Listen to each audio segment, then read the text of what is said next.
Normally, pag nandito ako sa office, I do a bit of gardening. Nag-repot ako, titinig ako ng halaman, or nagka-cutting. This is a repotting mat. They come in different sizes. So this one, syempre, if you pot is indoors, doon ko magpapasok. At least para walang kalat. So, ganda siya. Ito kasi, kaya ako ito pinapropagate. Kasi, ginagamit namin siya sa mga green wall. Di naman ako makapag-propagate ng marami, but it's still good practice na meron kami yung sobra dito for rehabilitation works for some of our garden green wall projects. So, ika-cut mo siya sa iba sa main nodes, yung ganyan, or basta just after, if you can zoom in here, just after the part where it starts to grow roots, no? So here. I mean, nakita nyo naman nung pandemic. Ang dami naman nag-plant dito. So, hindi naman to bago sa inyo. Okay, alam nyo na yun. Ang learning din namin sa plants, not just for plants like this, no? Hindi ka dapat matatakot mag-propagate or mag-cut. Kasi, in fact, more often than not, you're doing the plant a favor. Kasi, tinamon ang liit-liit ang paso. Nagsisiksikan na sila. Gusto ba natin nakikipagsiksikan? Siyempre, ayaw natin nakikipagsiksikan.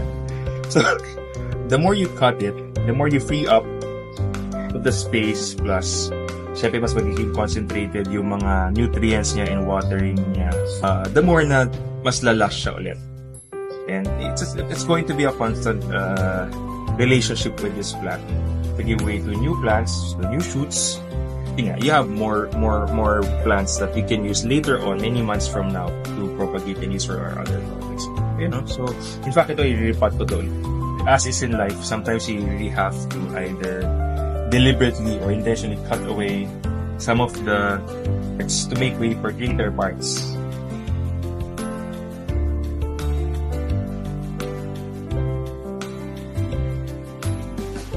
Ayan.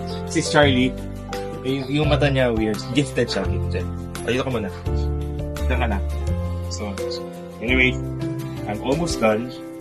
In other nurseries, they call this like bigger plants like this. No? They call them mother plants. So yun ang nagiging source ng mga pinamarkot, pinapropagate. Yan sa akin, this is not really my mother plant, but I do na rin. And then we'll probably propagate this first in water for a few weeks, and then put them in potting soil.